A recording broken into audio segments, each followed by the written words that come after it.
Hello, this is Adam Carroll with UN This Week. I work with Justice for All, and we are doing a UN-related show twice a week, Thursdays and Tuesdays at 4:30. On today's show, we will explore the landscape of digital rights protections, what you can say and do on the internet as you and I are now. Increasingly, digital rights protection is essential not only to how we socialize online, but also how we work, shop, attend class, exchange views, and vote. Today, around the world, access to the internet is far from guaranteed. Some populations lack access for legal, economic, or gender-related reasons. I understand there are also forms of techno-racism, according to the title of a panel discussion convened this morning by the Center for Human Rights and Global Studies at New York University. Moreover, according to panelists, there is not a single nation in Africa today which does not have the ability to shut down the internet. Internet shutdowns are a rising trend, despite the language in UN resolutions. Regarding Burma, residents in Rakhine and Chin states have been without internet for over a year, and this represents the world's longest internet shutdown, according to Human Rights Watch. Moreover, Rohingya fleeing genocide in Rakhine state also have no internet access in the refugee camps in Bangladesh, diminishing prospects for education, hindering the work of international humanitarian agencies, and making well-informed protection against the coronavirus much more difficult.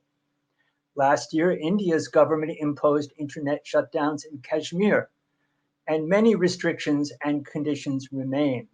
These, I understand, include MAC binding, which forces a particular device to access internet from a specific IP address, enabling authorities to trace a device on the basis of its online activity.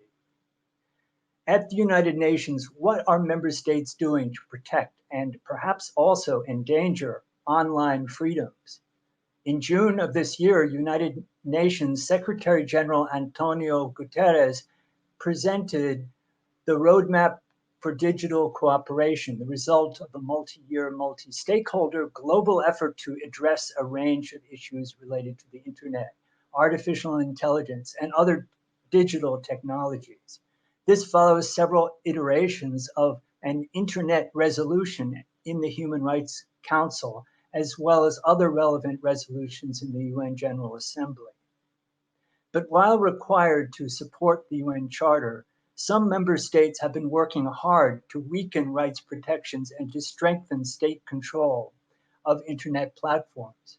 In this age of disinformation and incitement, is their government's concern about security unsurprising? How do authoritarian regimes, especially, take advantage of valid concerns about dangerous speech? And what can be done? Today's guest is highly engaged in defending digital freedoms around the world. Peter Micek is General Counsel at Access Now, an international organization that defends and extends the digital rights of users at risk. Peter leads global legal operations, managing risk to programmatic and operational arms, and engages in strategic litigation.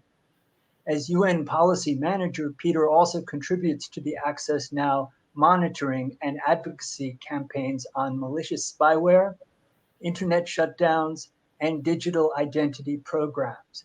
Peter lectures on internet governance at the Columbia University School of International and Public Affairs. Welcome, Peter. Thank you, Adam. That was an excellent introduction. Well, I hope not too long, but we're really glad to have you on the show, and these are extremely important issues. Before plunging into some of the concerns, I was wondering if you could describe some of the programs of Access Now, whether it's Digital Security Helpline, grants, Rightscon. Absolutely. Access Now has been around about 10 years. We're a digitally native organization. We got our start during the Green Movement in Iran. That was one of the first times that people were generating content on their phones, which had cameras on them, recording the status of demonstrations and the response of the administration after the elections there, and producing content that really contradicted and called into question the official narrative. And that dynamic we saw would continue and has continued in countries around the world since. And so from the start, we had this role of a technical advisor and supporter, providing resources to enable people to make the best of these digital tools that they had and use them in their struggles for democracy and human rights. And we've continued that work through our main program, the Digital Security Helpline. So that continues as a 24/7 service operating in up to around 9 languages, where you will get free of charge service, guaranteed human response within 2 hours to this ticketing helpline that fields requests from civil society of all kinds. So we're talking journalists, activists, environmentalists, feminists, all sorts of folks come to us for this near real-time support, either to prevent attacks online, attacks against their social media or email accounts, or just to learn about how to protect themselves when using the latest information and communication technologies, or more often when something's gone wrong, after they've lost control of a website or a colleague's been detained and needs to suspend their Facebook account, for example. And so that program of technical support is really a bread and butter for Access Now. And as you mentioned, a couple others I have to get in. Rightscon, which is our global annual summit series event. We will be coming together online next week. Go to rightscon.org for more information. But it's really an exciting place where all different stakeholder groups, from technologists, deep into encryption, to government and UN officials. This year we have Undersecretary General Fabrizio Hochschild, and of course all the Silicon Valley companies come together and really hash out issues, try to work towards consensus and build norms. Well, as far as the helpline goes, it was great to hear that it's not an algorithm, but an actual human being that responds. And speaking of algorithms, Facebook, well, its record is somewhat notorious. But as far as messages from human rights defenders, I just got another one yesterday on text messages saying, "Oh, Facebook has shut down my site again," and it's like the 5th or 6th time for this particular person. So I've tried to reach out to Facebook, but frankly, I haven't gotten very far at all. It doesn't seem to change. So I'm looking forward to sending this guy to you guys and see what happens.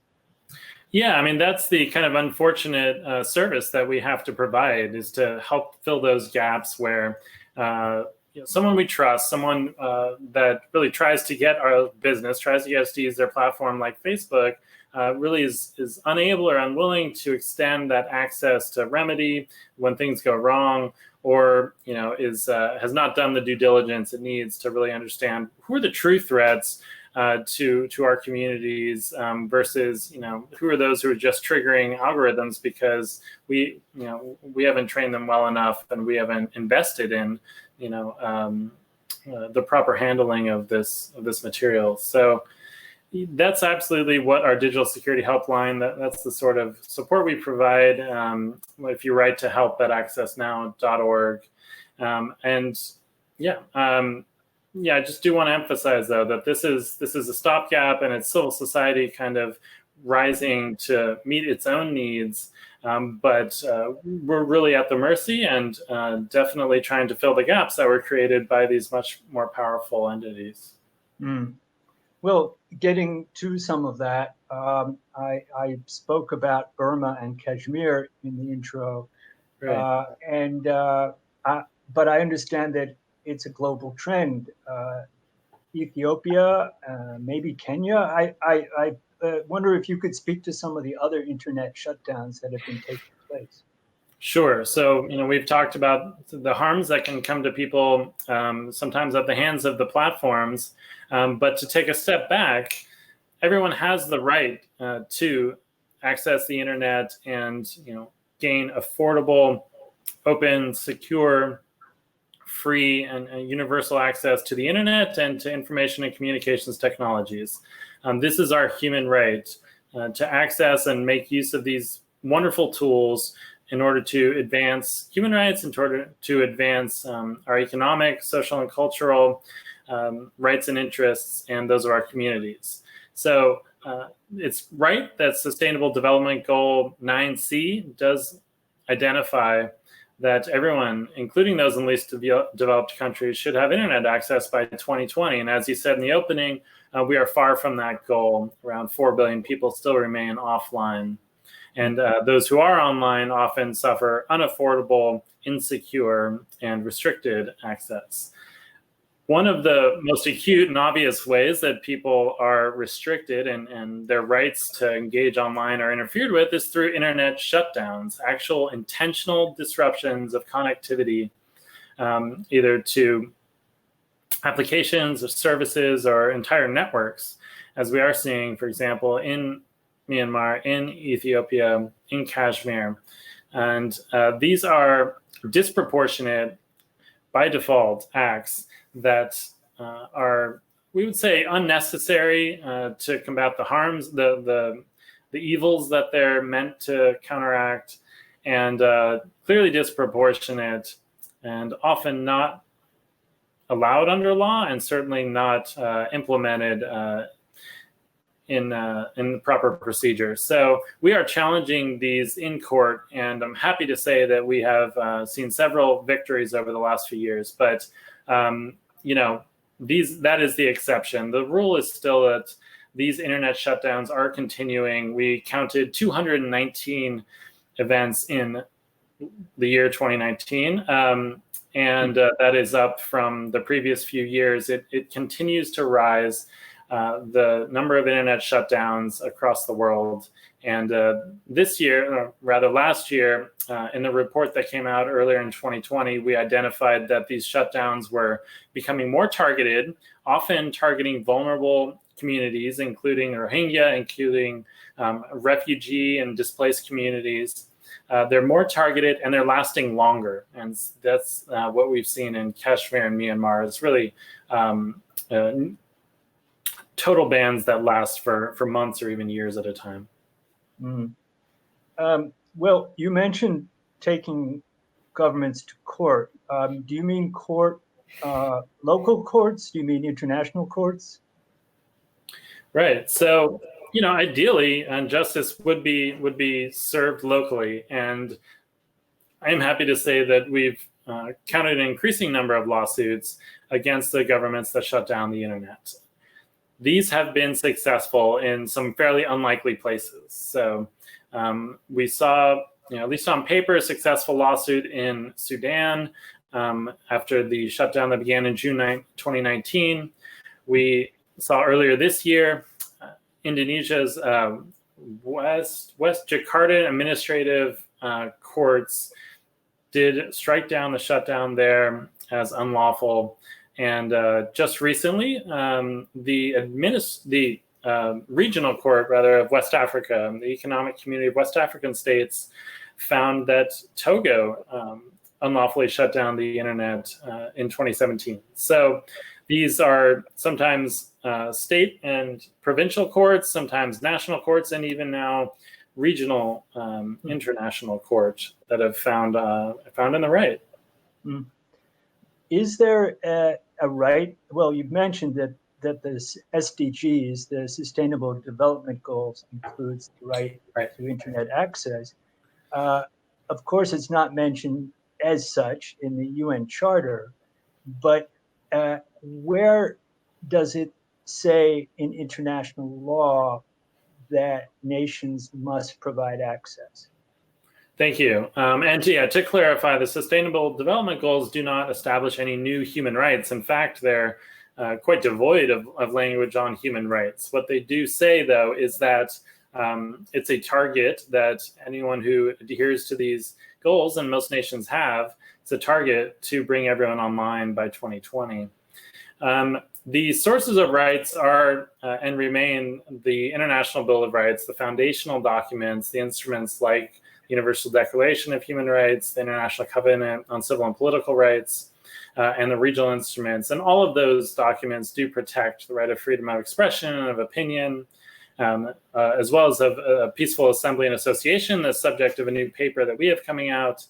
And the last 10 years or so have seen the urgent and probably overdue development at the international level, at least, saying that, first of all, human rights apply online as they do offline. This includes the right to freedom of expression. And really crucially, what does freedom of expression mean in the digital age? These rights have to be actionable and they have to be relevant. Otherwise, they're nothing more than the words on paper that was signed 50 years ago. So the scholarship and really the consensus is that access to the internet is essential to the exercise of freedom of expression and an increasing number of other human rights in the digital age. Now, I understand that you have worked quite a bit, that Access Now has worked in Geneva and with the Human Rights Council, and that there have been resolutions on the internet. Right. Some of those, I understand, involve quite a lot of horse trading. I recall reading on your website that nations like Egypt really push for rather repressive aspects to be added. And yet there have been some improvements on gender and on certain other issues, gender access. But given these resolutions, and I don't know the status of the internet resolution in Geneva right now, but are these actually, I mean, they're not binding, they are useful, but are they having any effect? Thanks. And I'm glad to actually go into the specifics. When I said for about the last 10 years that this has been developing, I was referring to the 2011 report of the Special Rapporteur on Freedom of Expression, then Frank LaRue, who really had pioneering language about the internet as an enabler of human rights. The following year, the 2012 resolution at the Human Rights Council, the so-called Internet Resolution, did establish for the first time that human rights apply online as offline. And that resolution since 2012 has repeated each 2 years on the even year. Unfortunately, this year, and you can probably imagine why, that resolution was not repeated. It seems like the COVID developments that did disrupt the work of the Human Rights Council, as everywhere, played a role, but ultimately it was the decision of the co-authoring states in the core group not to lodge that resolution this year. So that will be delayed. We hope it will be brought again in coming sessions by Sweden, the main author of that. But that shows that even what we've established can become precarious, and there can be backsliding as well. Some of these resolutions do not improve.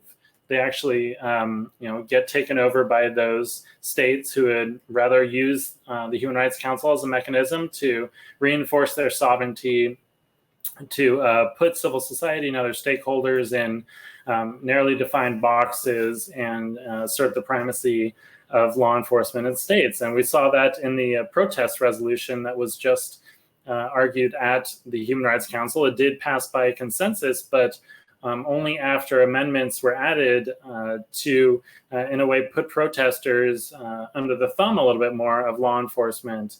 And so we do see at the council, there is absolutely horse trading. We participate in the process and always argue for greater civil society access and have many allies in that fight. And we have been very satisfied, especially on the issue of internet shutdowns, with what's come out of the Human Rights Council and increasingly the General Assembly.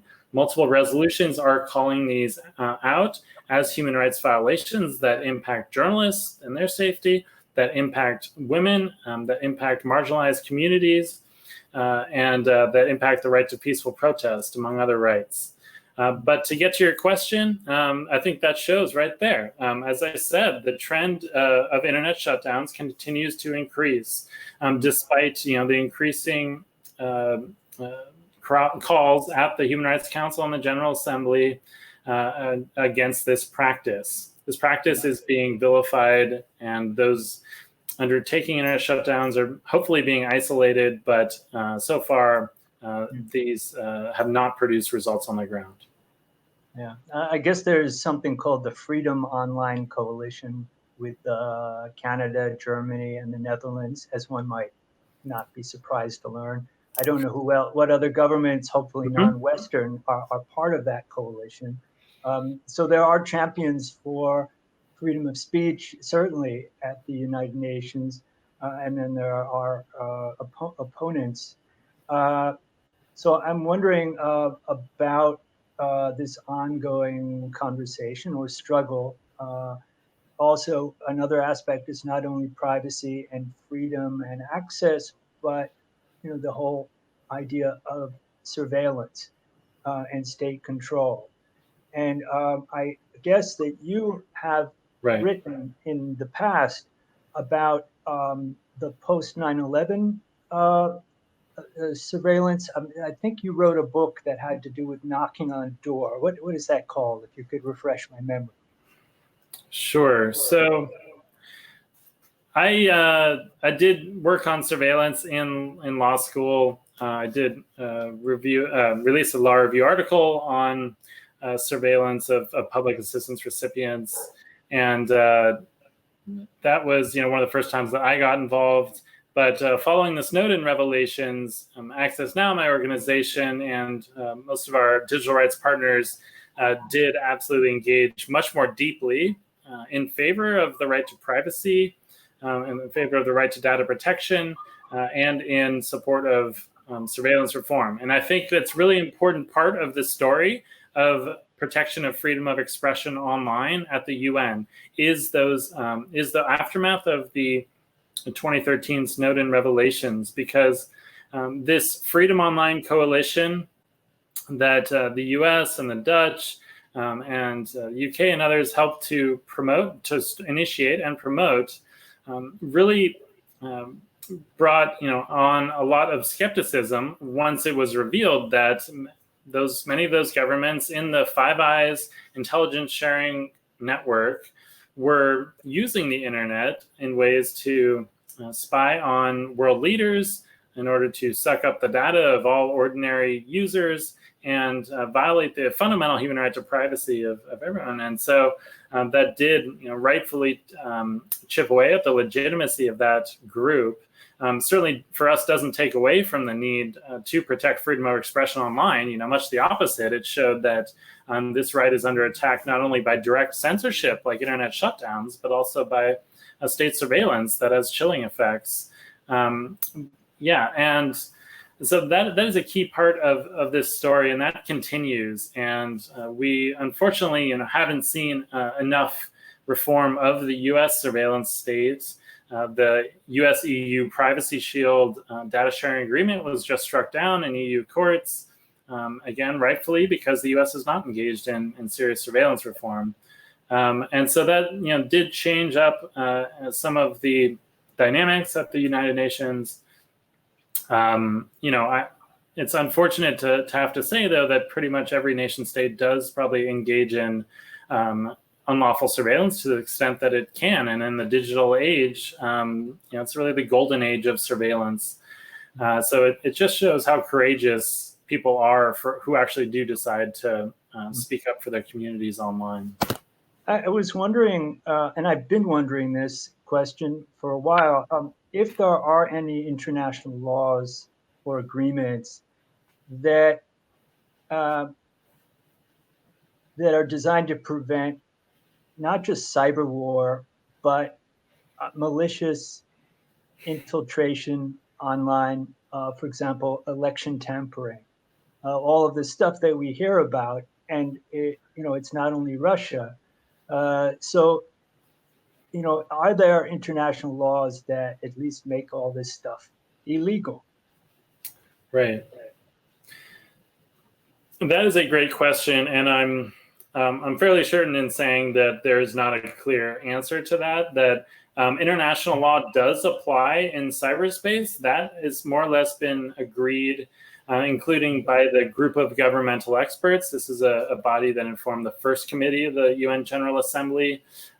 International law does apply, and international law includes the right of self-defense. I think it's Article 51. Where states, have the right to defend themselves from aggression.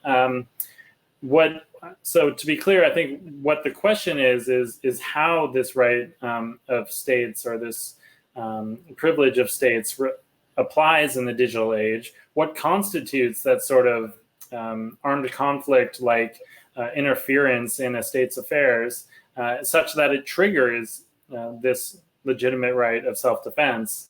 That's one of the places where the states are coming together in a few different bodies to try to find some consensus, or at least some starting point, to build trust that's needed. So we approach this through the lens of the impacts on at-risk users. And by this I mean the whole realm of cybersecurity attacks, of digital insecurity, and the ways that civil society and civic organizations are put at greater risk due to usually state-sponsored efforts, maybe done through a coordination with tools developed by private sector, like spyware tools. We are focused on showing the human rights impacts of these intrusions and invasions and attacks. And the human rights impacts, are, like you might imagine, usually visited on those most vulnerable and marginalized, often on women trying to engage online, who suffer doxing or invasion of privacy, or on minority groups, and who see their entire networks poisoned by invasive spyware that's incredibly expensive, that's mainly just sold to states. And we maintain that the human rights framework that protects the right to privacy as a fundamental human right does apply across borders and should protect individuals from this type of invasion, whether it's from their own government or from other governments. Those are all violations of the individual right to privacy. Now, this other debate is taking place at the nation-state level, saying, at what point do the states have the right or ability to engage in self-defense over cross-border cyber attacks that are state-sponsored, and then you get countries like the U.S. perhaps saying, well, in order to defend myself, that means I have to actually reach across borders and take what maybe more looks like offensive action, right? Call it proactive defense, and reach into another state and dismantle their capabilities. And so you can imagine that gets very political very quickly. Yeah, the security framework is a lot different from the human rights framework, but they definitely need to have contact with each other so that it can be a discussion. As far as the United States goes, I was noticing that Access Now does work around the universal periodic review of a lot of countries when they come up. And the last time the US came up, I think in June 2018, you mentioned some concerns about police surveillance laws and supported community oversight. Certainly, police community relations are very much in the news now. You also mentioned concerns about the National Security Administration, which had deleted its entire database of call detail records due to technical irregularities. I had never heard of that. And I was wondering if you could just speak a little bit, whether it's about those in particular or the US record as it is now. Sure, yeah, and thanks for raising this timely issue. I think it's important to start by saying that I'm not necessarily the expert to speak to the impact of systemic racism or policing with its seemingly inherent and violence and abuse on communities of color or marginalized groups. There is really urgent work being done, and you referenced that panel earlier today on techno-racism, where the special rapporteur on racism and xenophobia, Tendai Chumie, spoke along with other experts. And I support their work and hope that we can contribute, because I have to say that I don't think any organization, mine or any of the other major human rights organizations, have been as active enough in using the international human rights framework to combat systemic racism and police violence, or even pointing out those gaps, indeed, where the framework isn't sufficient. I'm happy to report that there is urgent action taking place. The Human Rights Council passed in the June session, the 43rd session, and had an urgent debate and passed a new resolution backed by the African group on systemic, I want to get it right, but I believe it's about systemic violence and racism against people of African descent, including in the United States. And this was referred to in that protest resolution that passed this month at the 44th session. And there will be continuing work, including the Special Rapporteur on Racism's report. And she'll be appearing at our conference, Rightscon, next week, which I'm happy to say. So yeah, a lot more to be done on this area. Just to link it to what you raised around control over U.S. Police forces and surveillance states. I think a lot of this work is going to have to be done locally.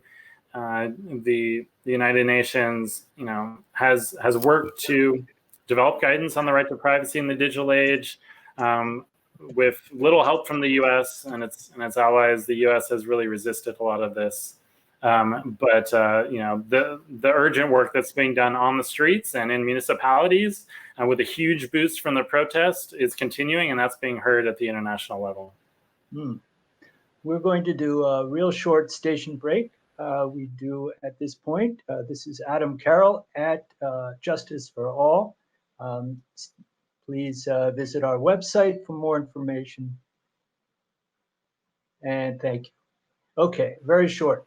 So to just wind up in the last maybe 10 minutes, I wanted to ask, if I may, you guys are very, very active. I mean, you're right immersed in the UN and in these various important struggles. But it took you a long time to get accredited at the ECOSOC level, which is economic and social. And so I'm just wondering, why did it take so long? Thanks for asking. Yeah, I mean, that was, to spin it positively, that was one of the most important fights I think that I was able to take part in for the first 4 or 5 years that I worked for Access Now, because it did take that long for us to gain accreditation as a non-governmental organization that wanted to participate in the UN activities. It took that long, partly for structural reasons, that the UN has one committee of 19 member states that decides which non-governmental organizations, which community-led, nonprofit, charities, foundations get to participate. That committee meets 2 times per year, so each 6 months. So right off the bat, you've got a situation where if you don't get your application heard in January, you're gonna have to wait to June if you're lucky. And so there was add to that a backlog of applications, and the need at times to answer questions that are posed during those committee hearings, which only take place in New York. The refusal of the committee for years to even live stream or videotape their deliberations, and throw on top of that whole bureaucratic tangle, politicization and persecution, really, of human rights organizations by states who took a really adversarial approach abuse their power in this committee and would really target those who promoted human rights with a battery of questions, demanding those questions be issued in writing, which could only then be, submitted for the next session, right? So that's another 6 months each time you get a question. So we met some of that, but other groups have had it much worse than us. We passed in a session when the Committee to Protect Journalists was denied and then had to appeal to the higher body to get passed. So this is, one example of closing or shrinking of civic space. If we can't access the United Nations, as a rule of law supporting organization, then that the UN is just not responsive to its mission and the needs of its constituents. No, I admire that you guys have gotten through it, and with some degree of diplomatic patience. You didn't name names, and you were somewhat philosophical about it. But yes, it's unfortunate, and I don't know. I guess Committee to Protect Journalists was on that kind of list for many years. I don't know how long. Right. Now, the Secretary General has a new plan, and one wonders if this might really be very helpful in scaling up UN response on some of these issues. He talks about achieving universal connectivity by 2030, promoting digital public goods to create a more equitable world, ensuring digital inclusion for all, including the most vulnerable, capacity building, cooperation on AI, artificial intelligence, and trust and security, etc. What do you think of the new plan issued in June by the Secretary General? Thank you. Well, first of all, we did have the opportunity to contribute to that plan. So, we hold part of the blame. If you don't agree with it, especially for the sections on digital human rights, I think they called it. So that's the Secretary General's roadmap for digital cooperation, and it's building on the work of the high-level panel on digital cooperation. This one, we were able to input as co-champions with a lot of help from states and civil society. I think it's a bit inconsistent. The report, we were fairly happy with the work on internet shutdowns, for example, but on digital identity systems, which are urgently being rolled out as national requirements in many countries. In other places where they're building on the COVID response to require people to kind of identify themselves and use some app on their phone that uses a black box algorithm and results in the restriction of their human rights. This roadmap was fairly weak on digital, speaking to the human rights risks of those digital identity systems. And some other sections like that on artificial intelligence, likewise, were a bit lacking. Overall, we are glad to see the Secretary General's office engaging on technology. They plan to appoint a new technology envoy at the UN. We're excited to see this office. We hope that it's responsive to the needs of civil society, that it reinforces, doesn't try to replace or circumvent the work of the human rights system, which is underfunded at the UN. But I think this isn't going to be enough. The Secretary General will need to continually ensure that the human rights system gets the support it needs, and that civil society is able to work with the UN without fearing reprisal, without fearing these obstacles like the NGO community has put in place. And there's a lot more to be done to rebuild that trust and legitimacy at the UN.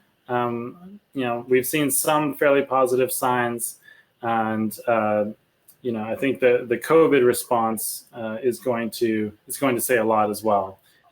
Are we still able to access the UN while it's operating virtually? Yeah, indeed. Well, it was good. It was good to learn about the new envoy. What was the name again of the position? I believe it's Technology Envoy, and it's Okay. going to report, I believe, to the Secretary General, kind of like a special representative type of position. Good. And there's the special rapporteur on the rights to freedom of peaceful assembly, which I understand you met with Mr. Clément Voulet. Is it Voulet? Yes. Just recently. Yeah. Yes.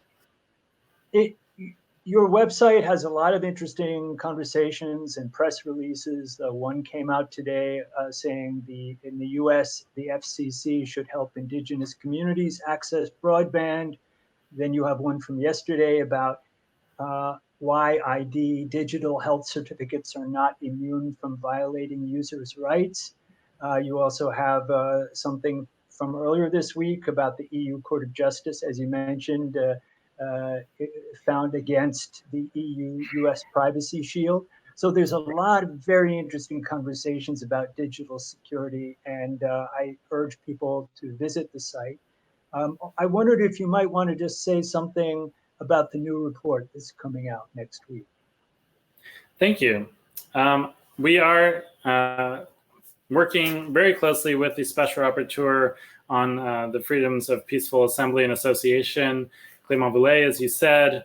Really enjoyed working with these independent experts and their offices to monitor human rights and to advance norms. And in this case, we've taken the opportunity to do our own research. We'll be launching a paper on freedom of assembly in the digital age next week at our conference, Rightscon Online. My colleague Laura O'Brien led a lot of that research and authorship, and we've drawn from organizations like Article 19, Association for Progressive Communications, Electronic Frontier Foundation, and others, as well as from our staff around the world. So we've got case studies from Hong Kong to Ethiopia to the US and Black Lives Matter to show how the right to freedom of peaceful assembly is advancing in the digital age through the use of new tools, but just as often being restricted, interfered with in very dangerous ways through overweening surveillance, through privatization of all the platforms and tools that we use to exercise the rights, and of course, internet shutdowns, which are increasing, which are still ongoing in places like Kashmir, Myanmar, and Ethiopia. Mm. And my colleague Zahir has just commented on the comments. What would be the stand one would have regarding Kashmir, which is stress between three countries, and each country having a complex series of issues that strain relations beyond purely the issue of Kashmir. So in other words, it's very complicated. Yeah, that's yeah. Sorry, I just had to plug in my computer for a convenient pause there. But yeah, we, as an organization would have to take it back to the individual level and to see where individuals' human rights are being put at risk and interfered with. And that's one clear place is through the use of the internet shutdown, this unlawful, disproportionate blocking of access to information, which is compounded during this epidemic, during this pandemic of COVID. The impacts of that shutdown are compounded when health information is key to saving lives. People need to learn how to keep up with this changing guidance from World Health Organization and learn where the incidence of the virus are increasing, and they can't do that if they don't have access to the global internet. And so that's the one way that we will speak to this clearly complicated, protracted conflict environment is really by looking at the impact on those individuals at risk. And just to end then, wanted to post a link to an upcoming online rally on Kashmir that we are participating in. I believe it will come on the screen in a moment, but it will be on July 25th. And there will be a worldwide rally for Kashmir, including the rights to internet access. writes that, well, if we don't use it, we lose it, right? That's the slogan, and I think it's very true. So thank you so much, Peter, for being on this show and for all you do for our digital security and freedom. It was really my pleasure, Adam, and thank you for the insightful questions. Thanks. Take care.